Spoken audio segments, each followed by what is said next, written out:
And it is a new day, a new drive. So good morning and welcome to another episode of Tanda Tula's Sofa Safaris. We are going to be heading out to the east. Surprise, surprise. Just to see if we can pick up anything on the River Pride or that limping Noramel that was calling last night. The guys will follow up on the other two Noramels and their kill. If they're awake and not fat and sleepy, we'll maybe make a move in that direction. But yeah, let's go and see what the day brings. So come along for the ride.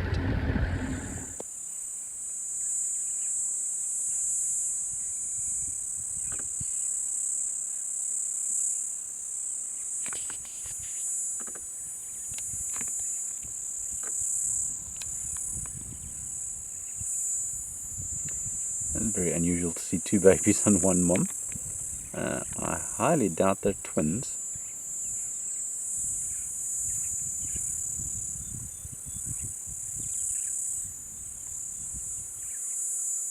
But yeah, nice to have a view of one of our troops of baboons out in the open here. I always find them incredibly entertaining animals to watch, particularly when there's babies like this. They're just always on the go.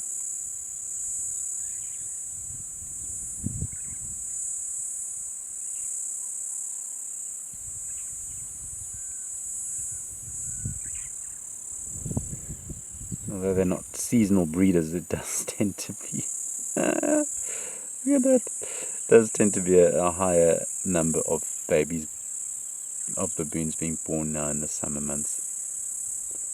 Okay, there we go. Mom has come back to retrieve her youngster.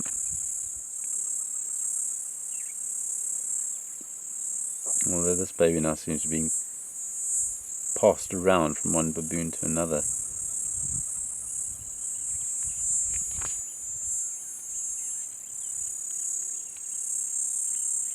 It just wants to go play with that other little one. Get off my back.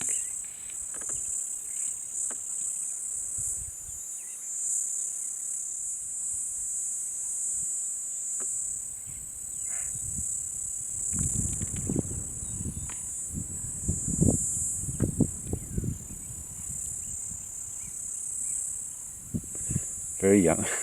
Very young, these ones. Only a couple of weeks old.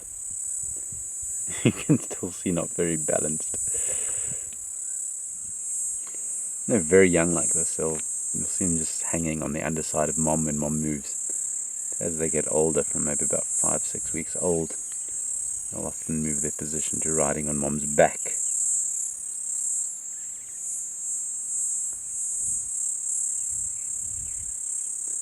But very social animals, and you can just see the amount of interaction that goes on between them. The grooming, the playing with the baby. And what you'll often find is with this grooming, it's quite indicative of their own social hierarchy and social rankings. Females have their own matry lines, they call them. Dominance hierarchies along the female lines, and then the males will achieve their dominance through fighting. Got another baby now in the back there. Oh, look at this female coming into view now in estrus. Big swollen calluses on their rear end. And I still have no idea whose baby this is, because it's not sticking to any one adult. Definitely not hers if she's ready to mate again.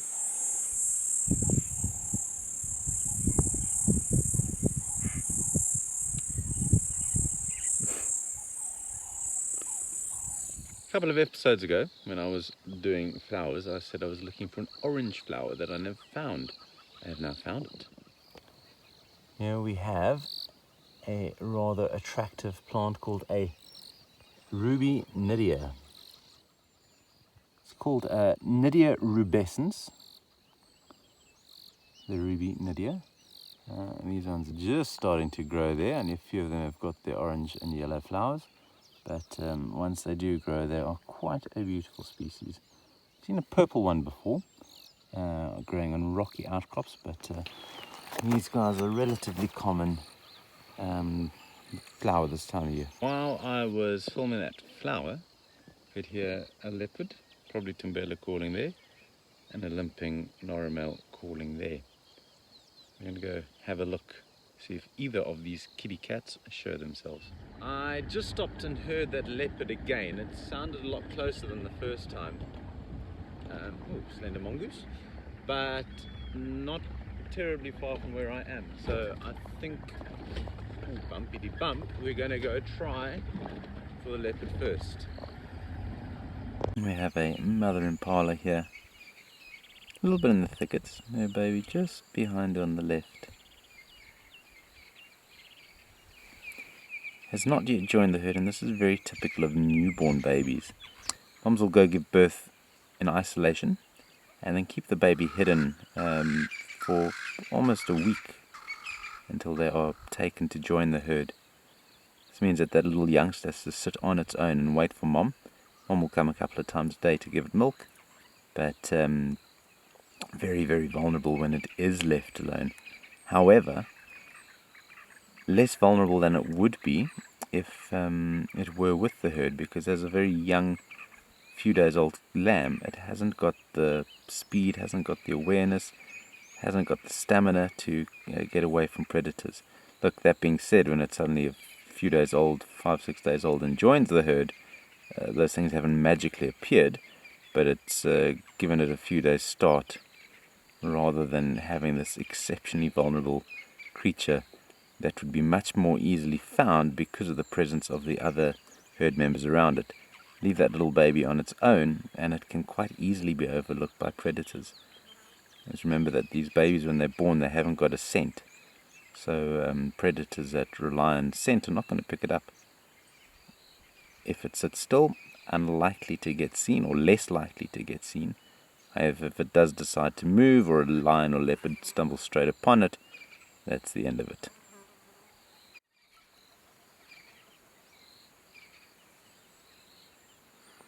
They're standing within about 10 minutes, walking within an hour or so, but it takes a while to be able to have the pace required to outrun predators.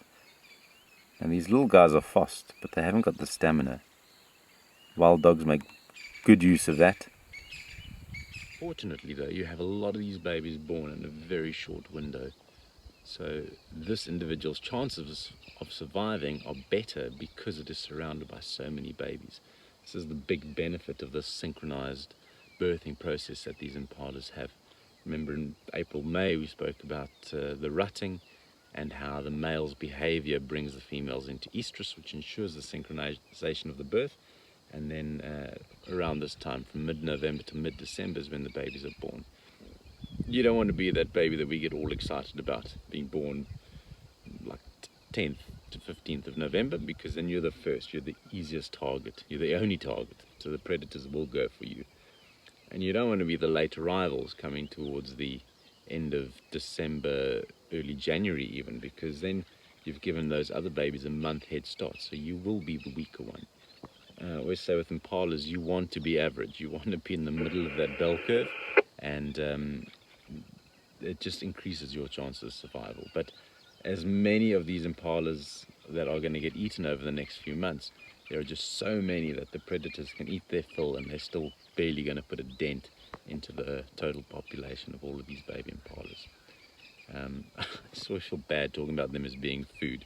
Unfortunately they are, but they are incredible animals, and hopefully we'll get to see many more of these babies over the coming weeks. Getting the all-important milk from mom. They're weaned at about 5 months. And although they will start eating grass and leaves quite early on, this milk is still very, very vital for their ability to grow quick. It provides good protein, good nutrition, and the quicker that these babies grow, the fewer things are going to be on their danger list. So it's very important to grow quickly. Also means that they get fitter, stronger, faster, so that should they be chased by predators, they have a better chance of getting away.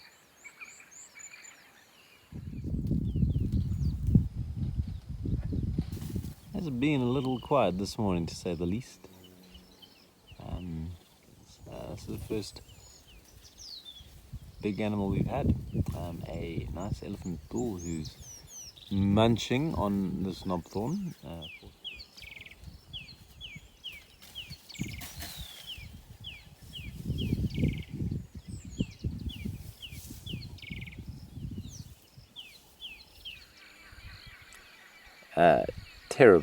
Terrible light. Not a terrible bird. Incredible bird. It just flew away. It was a martial eagle there.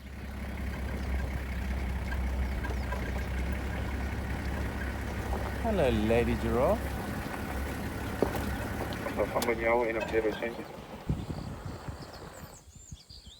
What elegant, odd, and interesting creatures these are. The start of another beautiful morning. I'm just standing here on my veranda. Beautiful giraffe on the other side, and some monkeys alarm calling. Also just heard a leopard calling a little beyond those trees, not far away. Giraffe doesn't seem too perturbed, but these monkeys can definitely see something. Sounds like a female. We're going to shoot out and see if we can find it. It's gone. The hair. Through the power that is video editing, my hair has been removed. And yeah, we're out now. We're just shooting around to see if we can find whatever those monkeys were alarm calling at. As I said, I did hear the leopard calling. She was nice and close, but just a question now as to what direction she was moving in. Was she coming up this side? Was she going to carry on south down the river? I imagine she's probably going to try and avoid the camp. If she's been seen, she's probably come from the camp and is carrying on south. But let us go and see. Promises to be another very warm day today, mid-30s. So try get the episode done while it's still nice and cool.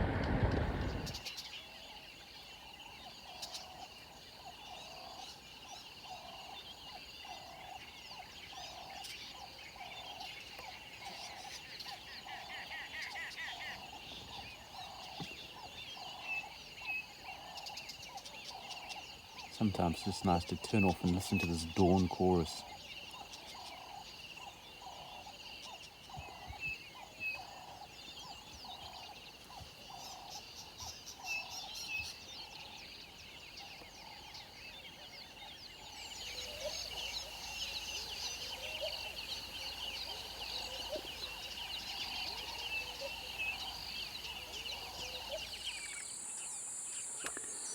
Here we go.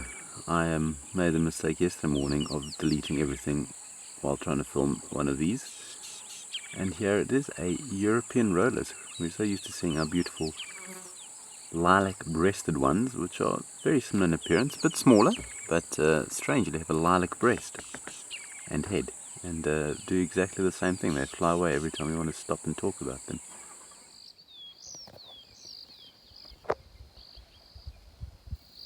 It's the morning traffic again.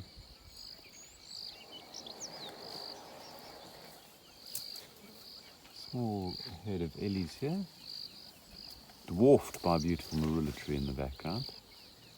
It's coming into the fruiting season very soon. They've already got the fruit, still green. They'll ripen in the next couple of months. And then these ellies will be here for very different reasons. At the moment you can see kind of grazing on the grass.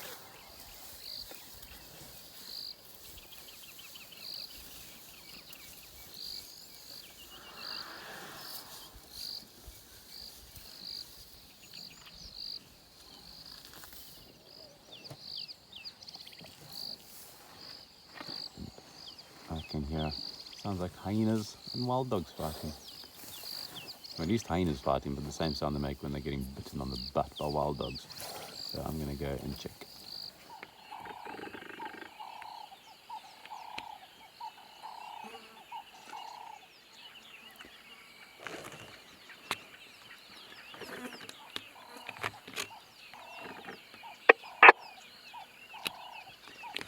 Well, it was a poor effort at filming, but a family of banded mongooses.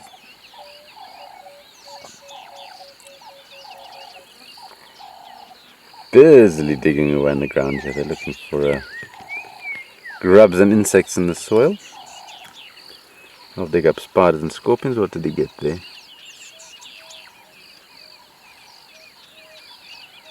I couldn't see, but whatever he was after, he got.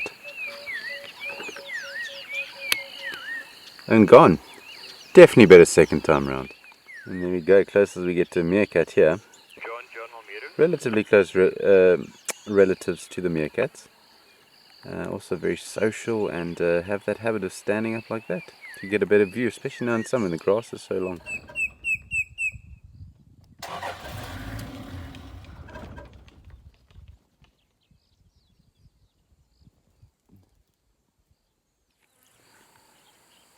I am not sure if this guy has actually made an appearance on our safari series yet.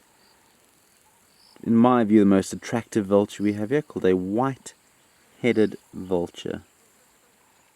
Now, you may well be asking, where on earth is its white head? This is a juvenile coming into adult plumage, so it hasn't actually got the white head. Just like humans, as they get older, their hair gets grayer. Better than falling out, like some of us experience. There was also battle here as I arrived here. I have driven around, I've seen tracks for hyenas running around, but not a single track for a dog, so I may, not for the first time in my guiding career, have jumped the gun about what was happening when we heard those hyenas, but haven't even found them. Who knows? It's warming up now, it's only 10 to 7. I can barely stand. Oh. Warm afternoon, and we have some Eddies in a mud bath, as you would expect. Beautiful big bull on the left, I'm sure he's in must, and then the tiny little baby in the middle.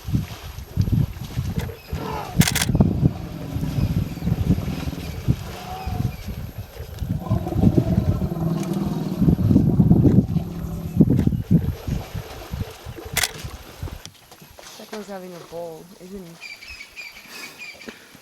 It's easier to just roll around in the mud than throw it on yourself. This is how these mud pans form. Over time, just a little depression in the ground, and you have a whole lot of eddies coming and doing this, covering themselves with mud, using their tusks and legs and feet to get it off of the surface, and then they throw it on themselves and walk away. And each time they do it, and they just make it a little deeper.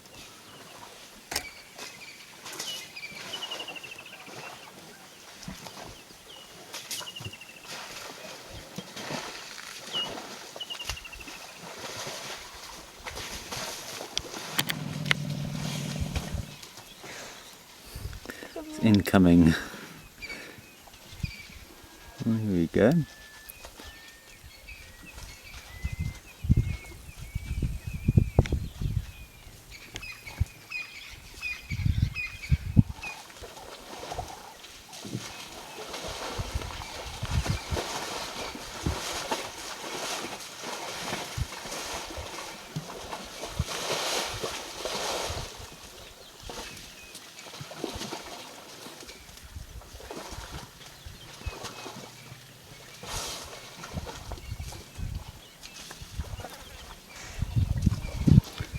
Tiny baby moving off in the back.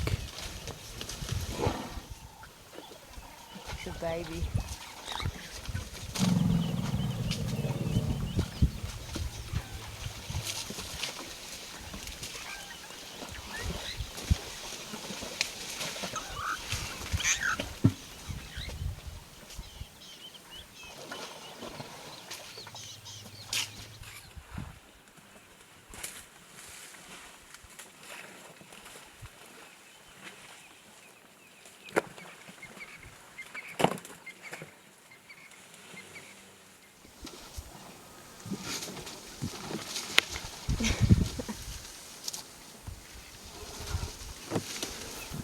Time to get out, the herd's moving on, and as much as you probably don't want to, boy, you are going to have to get out the pool, if you can. Struggle.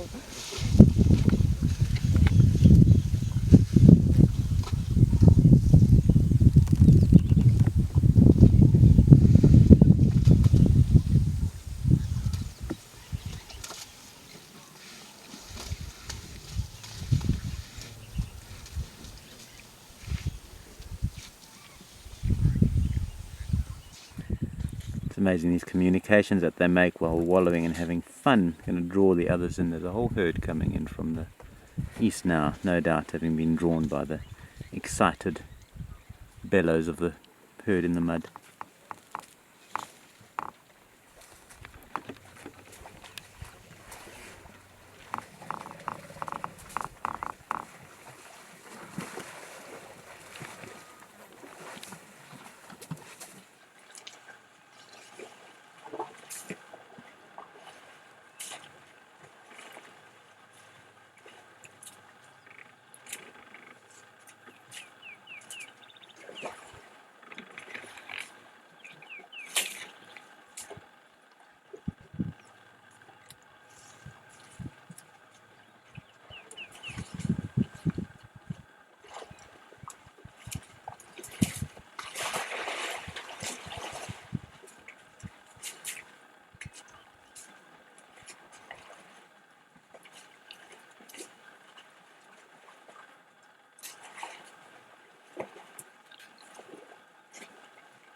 Don't moan at me if you get mud on you. Well, I guess you should moan at me because I'm the driver. So I bring my trusty track out for a drive, and I've seen more in 40 minutes than I did in 2 drives. Should learn to bring her out more often. Thanks, Monique. You're very welcome.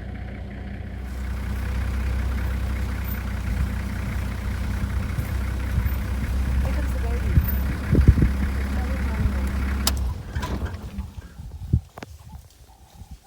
There's a little guy coming out here.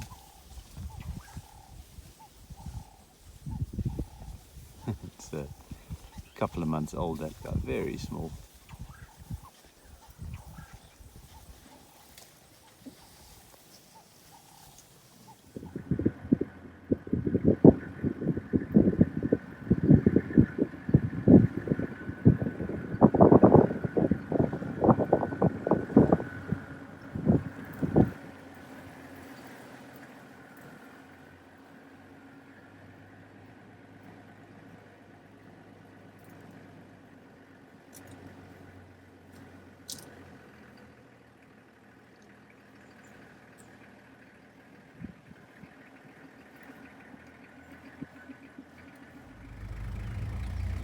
Billy's here, got his mates. Well, doesn't mind mixing with others.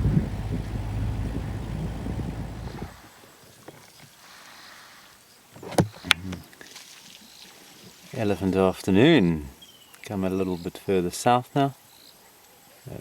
Nice group of elephant bulls on the Tortillas Plains also making use of the mud wallows. So when it's cooled down quite a lot, still a warmness in the air.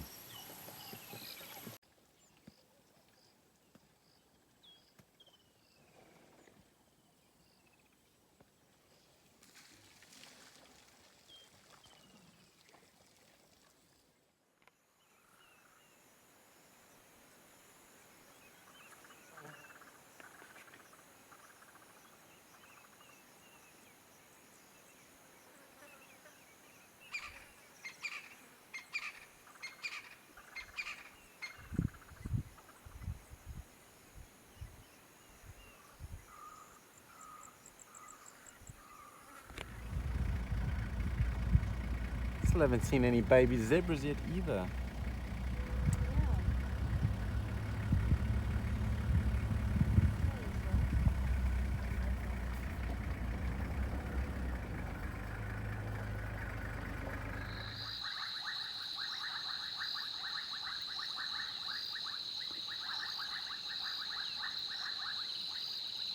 Majority of what you hear, there's frogs called bubbling casinas that are just absolutely incredibly loud when you have dozens and dozens of them together.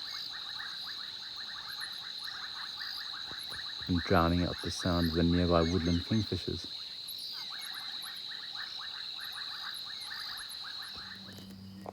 For those that know me, you'll know I don't do frogs. However, this is one guy that I don't mind, called a Bushfield rain frog.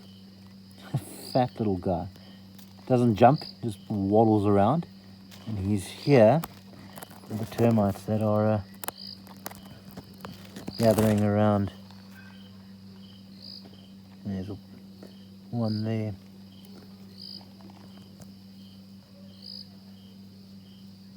How cute is that little face of his?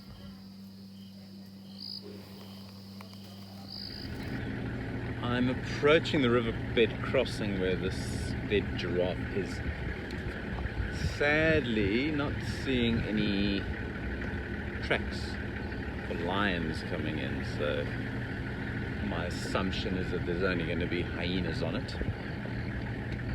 I like to make these statements so that I can prove myself wrong in about a minute's time. You can be happy that you're sitting on that side of the computer screen and not this side, because my goodness, it smells. It would have been in the sun all of yesterday afternoon. But it stank. But not only does it hum, it also has nobody attached to it, which is somewhat disappointing this morning. Looking at the head, it has been fed on, potentially by vultures, but I'm sure if we were to go forward, you'd also see that the gut has been opened up, but no hyenas. There's a hyena track coming through the riverbed crossing, but a big surprise to not see any predator activity here. I wonder. The most likely scenario for this scene is that, it's clear blue skies today. As it heats up, and it will, we forecast for 36 today. Thermals are going to be created, the vultures are going to hop onto those, and it's not going to take long for a scavenging bird to spot this, and as soon as one does and drops down, the others are going to follow. This may have the benefit of drawing in some other predators, like hyenas or lions if they're close by, but these vultures will be very delighted to get here before the other scavengers. It has taken me a while to find one of these guys that actually sits still long enough to post for a video. But there we go, our woodland kingfisher. First light of morning, catching it. You can maybe just make out the blue on the wing. That two-toned beak, the red on top and the black on the bottom. And its call that is just so reminiscent of a Southern African summer. Can't say an African summer because during the, well, I guess it is their summer. They migrate to North Africa.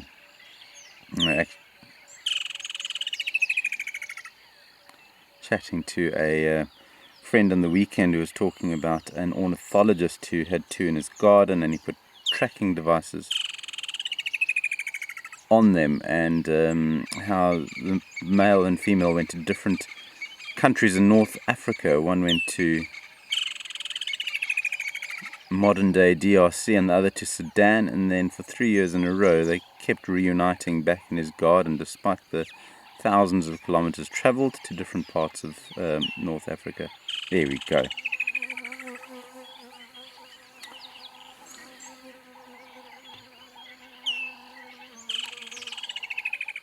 One thing that being able to do these drives on your own has allowed me to do is, eventually after all these years of gardening, you start learning a little bit more about trees. I've just come across one now that I'm not sure what it is. A little bush growing on the side of the road. It looks like an ivy grape growing through it, but there's these very red flowers that are growing on another little bush. They almost seem to have kind of grape-like fruits. Well, grapes is a loose word. But yeah, I'm going to have to go and ID that and then let you know what it is. If any of you know, please feel free to share.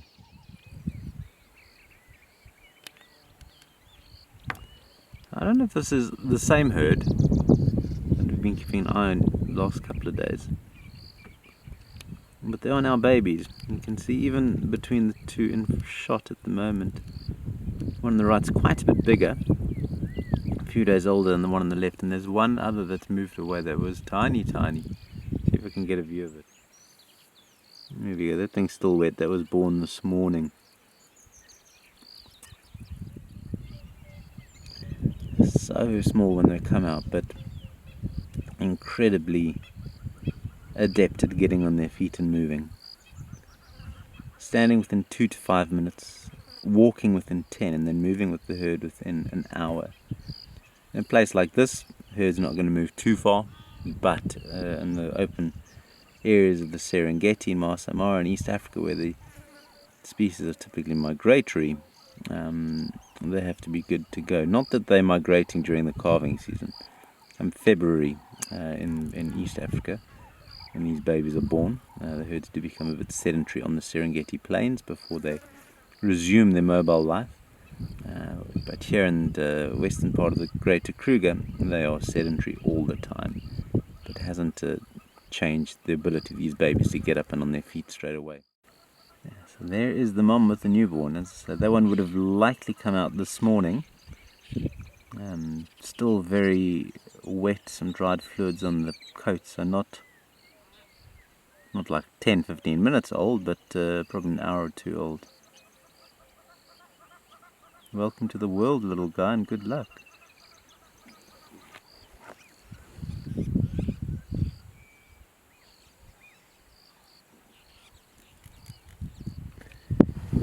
You can actually still see some of the placenta hanging out of mom on the umbilical cord.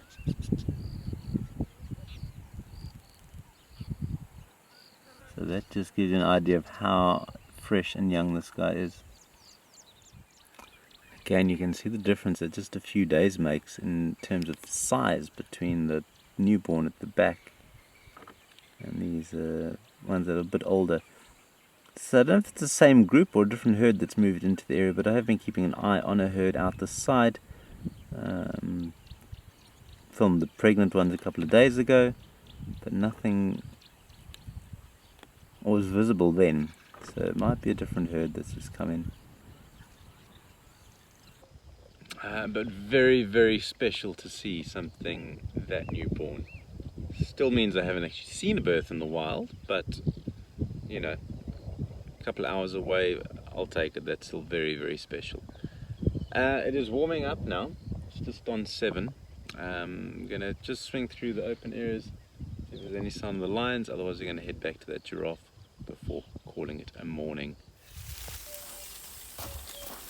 People often ask about snakes, and we don't see them often, but here is a small African rock python whose movements in the leaves gave its presence away. Beautiful creatures. Wow, we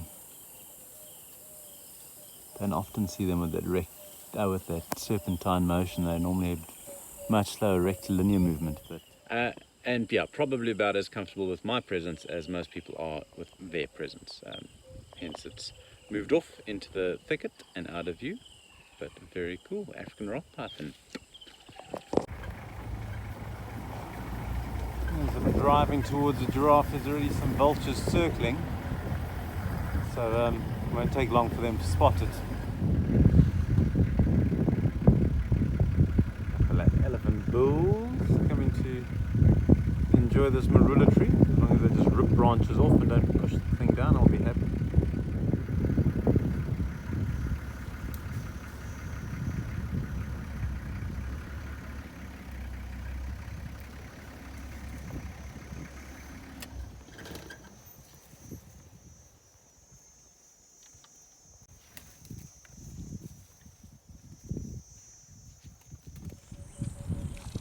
Slightly odd. Things have been here eating this. The stomach's been ripped open, the back leg's been pulled away. So basically the entry point where they're getting into the soft inner organs and the flesh has been actively fed upon. But there's no sign of anything here.